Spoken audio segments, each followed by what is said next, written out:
Hello, everybody, and welcome to your very last screencast and lesson.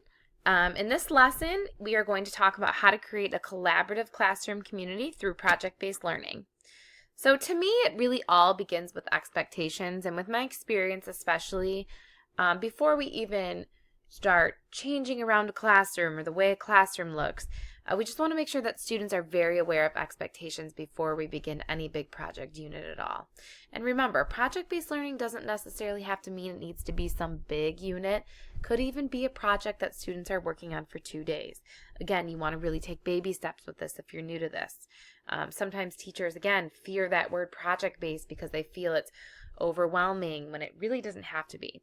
So you want to make sure that team members know what is expected of them. So the more the better. The more you elaborate, the better feel they'll get. You want to create norms and roles for students. And by roles, for example, I had a couple students at one point, and they basically kind of were all arguing and kind of fighting over who gets to do what in the assignment. And so what I ended up doing was creating a role sheet where, for example, one student was the recorder, one student was the timekeeper, one student was the speaker, and they were all able to kind of take pride in their role. And you want to monitor progress constantly. So constantly progress monitoring around the classroom.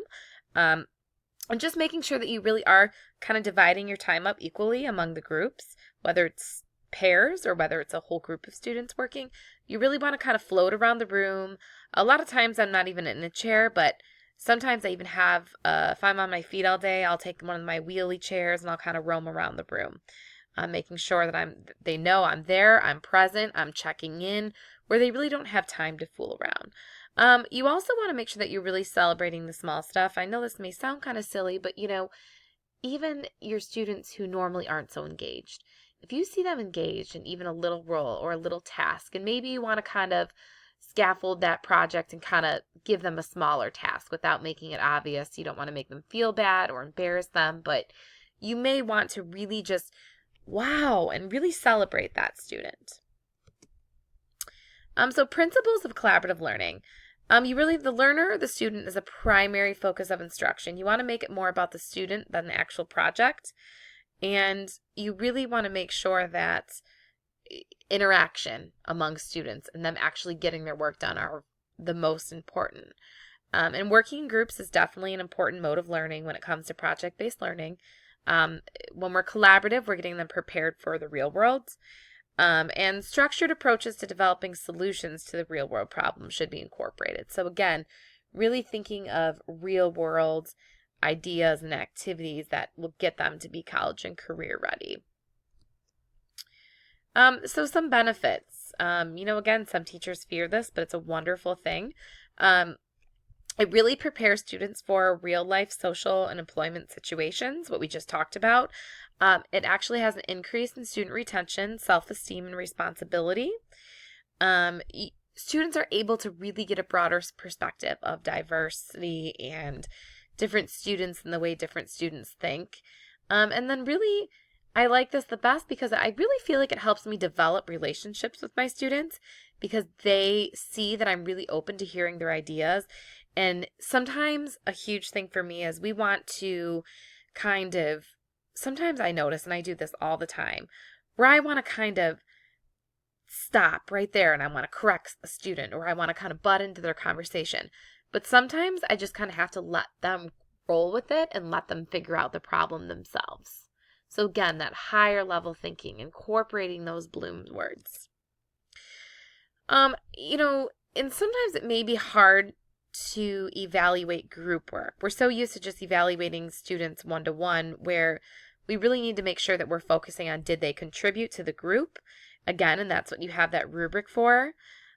Make sure that you are providing scores for individuals as well as groups. Again, rubrics are the best way to go about doing this. So they have a checklist in front of them.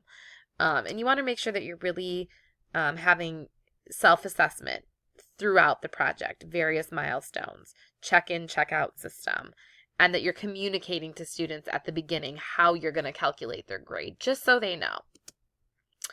So different ways. The fun stuff, once you get over the norms and the expectations, is really designing your classroom space and your classroom community to make it more collaborative.